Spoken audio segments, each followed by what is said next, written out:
Thank you very much. Appreciate it. And I appreciate all of our great senators and so many of our representatives for being here. Senator John Boozman. John, you're here someplace. Hi, John. Thank you. Senator Mike Crapo. Thank you, Mike. Senator Steve Daines. Senator Hoeven. Thank you. They're all here. Senator Cindy Hyde-Smith. Cindy, thank you very much. Senator James Lankford. James, thank you, James. Senator Pat Roberts. He loves those farms. He loves the farmers like I do. Representative Diane Black. Diane, thank you. Representative Kevin Brady with our new tax bill. How's it coming, Kevin? Good? Representative Mike Conaway. Mike? Thank you, Mike.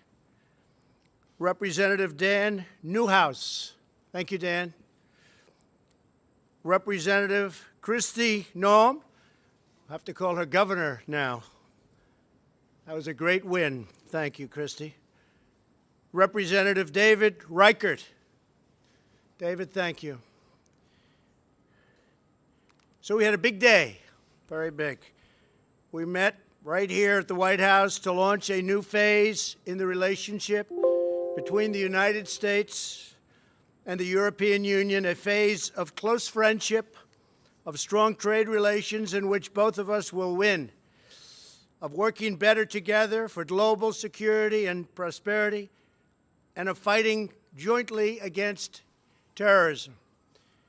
The United States and the European Union together count for more than 830 million citizens and more than 50% of the global GDP. In other words, together we're more than 50% of trade. If we team up, we can make our planet a better, more secure, and more prosperous place.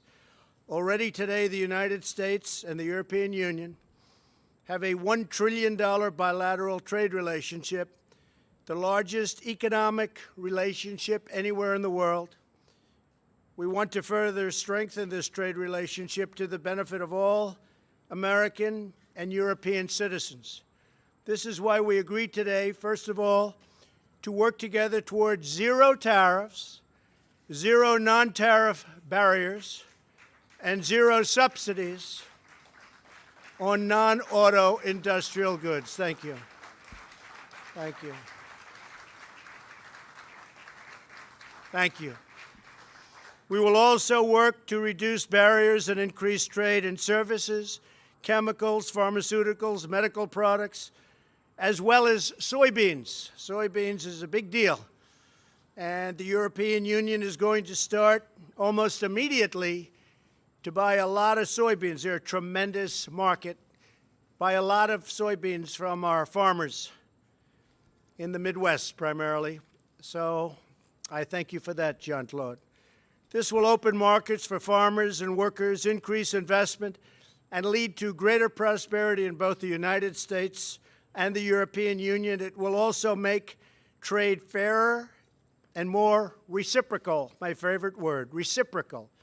Secondly, we agreed to a strengthening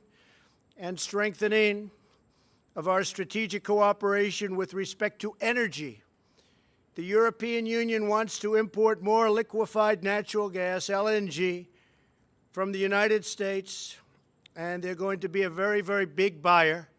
We're going to make it much easier for them, but they're going to be a massive buyer of LNG, so they'll be able to diversify their energy supply, which they want very much to do, and we have plenty of it.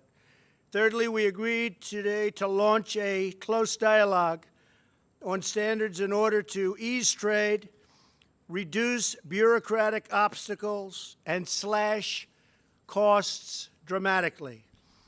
Fourthly, we agreed to join forces to protect American and European companies from better and really better than ever. We've never done like we're doing, I can say, from the standpoint of the United States.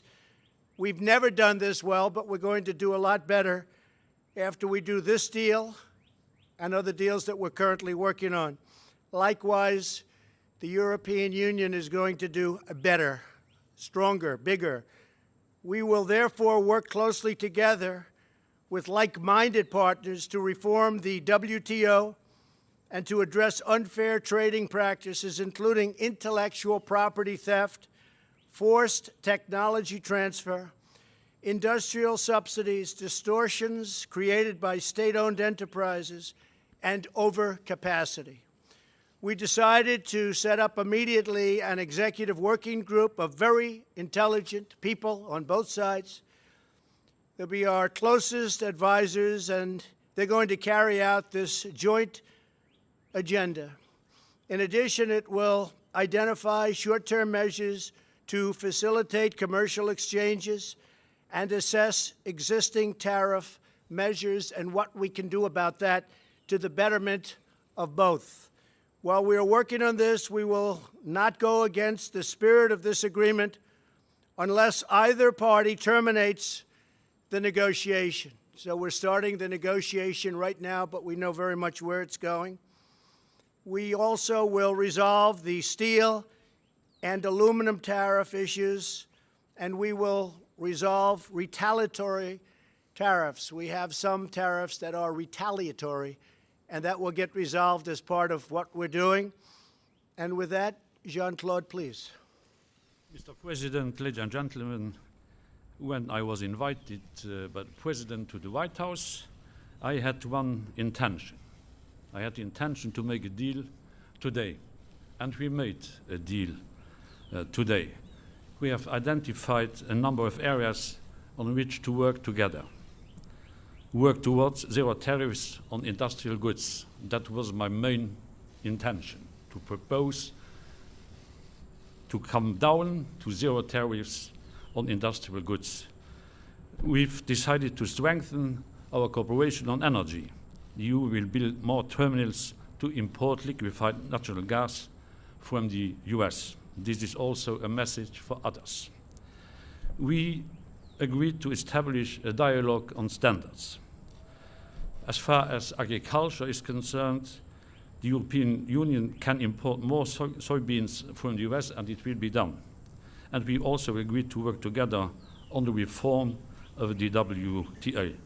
This, of course, is on the understanding that as long as we are negotiating, unless one party would stop the negotiations, we will hold off further tariffs, and we reassess existing tariffs on steel and aluminium. This was a good, constructive meeting. Thank you, Donald. Well, thank you very much, Jean-Claude. And